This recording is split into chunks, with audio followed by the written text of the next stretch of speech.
सॻियूं में तरक़ियात कम न मिलण ख़िलाफ़ एतिराज़ कयो आहे। अचो त एतिराज़ करण सां ॻाल्हि ॿोल कई वञे छा चवणु असांजे हिन एतिराज़ करण जो बुनियादी मक़सदु इहो आहे त जेके बुनियादी तव्हां वटि सहूलियतूं आहिनि इन्हनि खे असांखे महिरूं न रखियो वञे, न कयो वञे। जीअं त हिते हर साल हिन सचिन जे शहर में करोड़ रुपए जूं बजटियूं अचनि थियूं, पर इहा ख़बर न आहे त उहे किथे हलियूं थियूं वञनि। ख्वाजा नवाज़ीअ ते कम थियनि था पिया, हर हिकु तरक़ियाती कम हलनि था पिया, पर असांजी इहा गुज़ारिश आहे त उहे कम बंदि न कया वञनि, उहे भले थियनि, बहरहाल असांजा कम बि थियणु घुरिजनि। छो त असांजो मेन गेटी आहे, हिते मस्जिद बि आहे। उन खां अलावा हिन 24 कलाक हिते अचु वञु अचे थी पई। उन खां अलावा हिते स्कूल बि आहिनि, हेॾा ॿार अचनि वञनि था, मदरसो बि आहे हिते।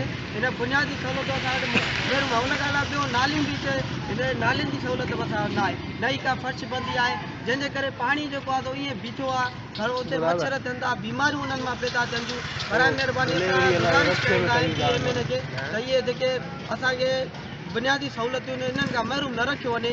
असांखे सहूलियत कंहिं नाली न रस्ते जी आहे, उन असां ॻोठाणा जेके आहियूं सॼी ज़िंदगी रहंदा करे उन खां पोइ 20-25 सां रहंदा रहिया, को बि असांखे कमु थिया जेको किरण पिया अचे थो सभिनि में ख़बर नथी पए त पंहिंजा जे करे कमरे ते असांखे कंहिं बि शइ सहूलियत न मिली इन्हनि 5 सालनि माना 20-25 सालनि जंहिंमें 10 कमु असां सां गॾु आहिनि, जंहिंमें नाली आहे न रस्तो आहे। तमामु ही हालत मां रस्ते ॾिठो पिया, असां तमामु रस्ते ऐं नाले लाइ परेशान आहियूं। असां तव्हांखे इजाज़त ॾींदा असांखे इहा शइ मंज़ूरु कराए ॾियो। जो अॼु एहतियात करण जो मक़सदु सिर्फ़ु इहो ई आहे त सॻियुनि में माशाअल्लाह तरक़ियाती कम हलनि पिया, लेकिन उहे हलनि पिया सिर्फ़ु पंजाबंदी आहे। उन करे असांजी गुज़ारिश इहा ई आहे त जेके सॻियुनि में तरक़ियाती कम हलनि था उहे सिर्फ़ु मेरिट ते कया वञनि ऐं पंजाबंदी बंदि कई वञे।